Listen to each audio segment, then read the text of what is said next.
Bismillahirrahmanirrahim. Assalamualaikum warahmatullahi wabarakatuh. Selamat berjumpa kembali dengan saya Tresa Agustian. Pada kesempatan kali ini saya akan sedikit berbagi tentang informasi jadwal pendaftaran penerimaan peserta didik baru tahun 2022 untuk jenjang SMA, SMK, dan SLB di lingkungan Dinas Provinsi Jawa Barat, Dinas Pendidikan Provinsi Jawa Barat. Dan ini perlu diingat, jangan sampai nanti Bapak Ibu orang tua calon peserta didik terlambat dalam melaksanakan proses pendaftaran PPDB pada tahun 2022. Kalau berdasarkan Juknis yang akan nanti disosialisasikan bahwa pendaftaran PPDB SMA, SMK, dan SLB pada tahap 1 itu akan dilaksanakan pada tanggal 6 Juni sampai dengan 10 Juni.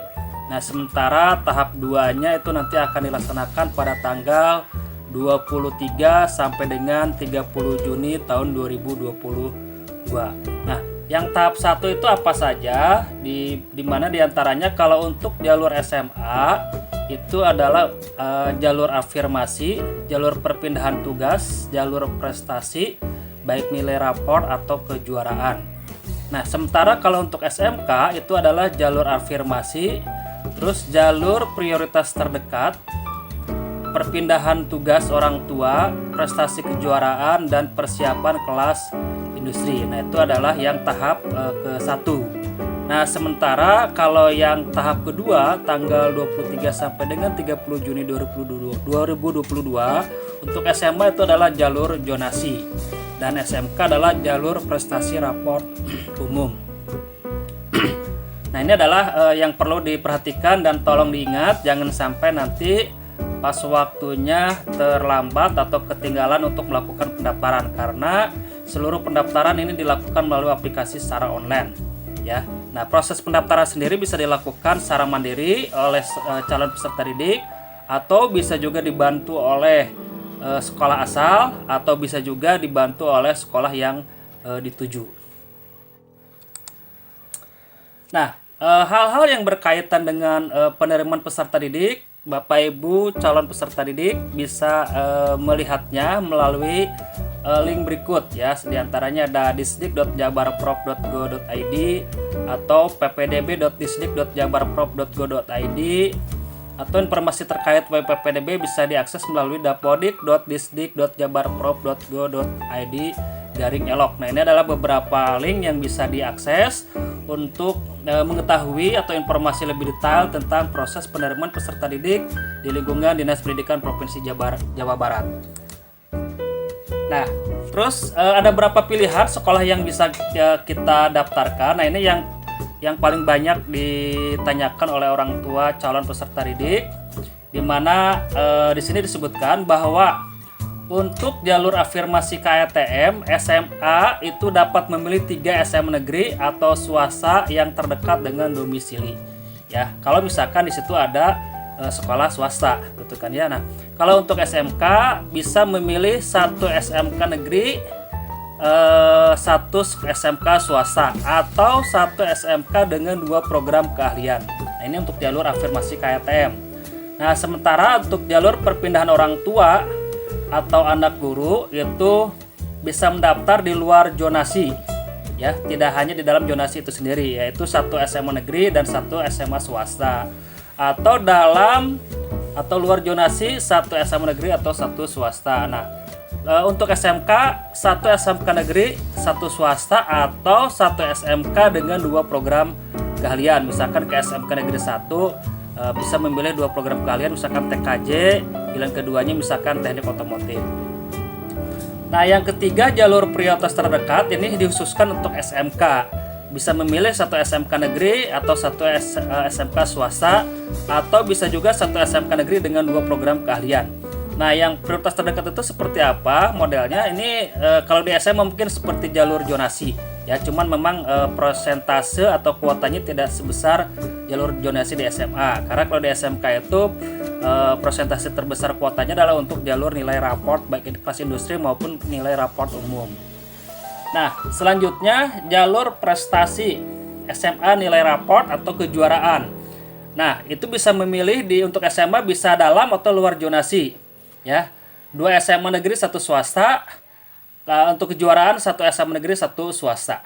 Ya, nah ini perbedaannya. Kalau nilai raport itu bisa memilih 2 SMA negeri dan 1 sekolah swasta. Untuk kejuaraan hanya boleh memilih 1 SMA negeri dan 1 sekolah swasta. Nah, kalau di SMK itu tidak ada. Nah, untuk yang di SMK itu adanya persiapan kelas industri, nilai raport umum, sama kejuaraan. Nah, di mana untuk persiapan kelas industri itu bisa memilih 1 SMK negeri, 1 swasta, atau 1 SMK dengan 3 program keahlian. Nah, untuk nilai raport umum 2 SMK negeri, 1 swasta, atau 1 SMK dengan 2 program keahlian. Nah, untuk kejuaraan hanya boleh memilih 1 SMK negeri, 1 swasta, atau 1 SMK dengan 2 program keahlian.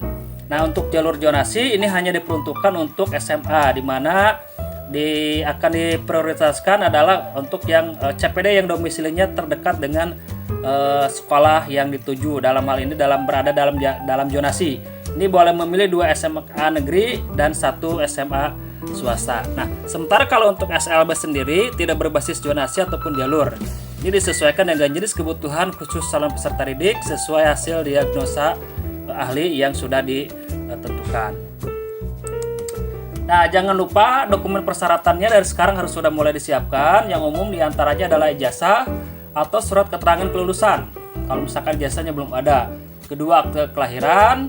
Ketiga adalah kartu keluarga minimal 1 tahun, ya, bagi yang daftar melalui jalur zonasi SMA, ya, atau bisa dibuktikan dengan surat keterangan domisili. Kalau misalkan ada memang bapak ibu atau orang tua CPD memang sudah tinggal di sana lebih dari 1 tahun, apabila kartu keluarganya dicetak yang baru, ya, dikarenakan ada anggota keluarga yang menikah, meninggal, ataupun penambahan anggota keluarga. Berikutnya buku rapor semester 1 sampai dengan 5, ya. Ini memang diperuntukkan untuk jalur nilai rapor, tapi bagi jalur yang lain pun tetap diinput aja, barangkali nanti suatu saat diperlukan ini sudah siap nilainya, ya. Terus surat tanggung jawab mutlak dari orang tua ini yang menyatakan bahwa dokumen ataupun hal-hal yang berhubungan dengan persyaratan PPDB itu semuanya asli dan bisa dipertanggungjawabkan. Ditandatangan oleh orang tua menggunakan materai 10.000. Nah, untuk persyaratan khusus diantaranya ada kartu program penanganan kemiskinan seperti KIP, KIS, atau terdaftar pada DTKS Dinsos sebagai jalur afirmasi atau KATM. Nah, terus surat keterangan domisili dari RT RW atau kelurahan bagi afirmasi korban bencana alam atau sosial, ya, apabila misalkan ada bencana alam di daerahnya, terus dia mengungsi dulu ke rumah saudaranya di daerah tertentu, nah itu boleh menggunakan surat keterangan domisili. Surat tugas orang tua bagi yang jalur perpindahan tugas orang tua wali maksimal 3 tahun atau anak guru, dan bagi afirmasi kondisi tertentu penanganan COVID-19 apabila orang tuanya yang memang sebagai tim penanganan COVID-19. Selanjutnya adalah piagam dan dokumentasi prestasi untuk jalur prestasi kejuaraan, ini maksimal 5 tahun, minimal 6 bulan. Nah, artinya kalau maksimal 5 tahun berarti bisa yang dari SD. Kenapa sekarang bisa 5 tahun? Dikarenakan selama 2 tahun atau 3 tahun ke belakang itu kita melaksanakan pembelajaran secara daring, mungkin tidak ada kejuaraan-kejuaraan yang dilaksanakan, sehingga bisa diambil dari kejuaraan sewaktu di tingkat SD. Nah, ini adalah beberapa dokumen persyaratan, dan tolong jangan sampai lupa tentang tanggal jadwal pendaftaran PPDB baik tahap 1 maupun tahap kedua. Itu aja barangkali dari saya, semoga bermanfaat. Terima kasih. Assalamualaikum warahmatullahi wabarakatuh.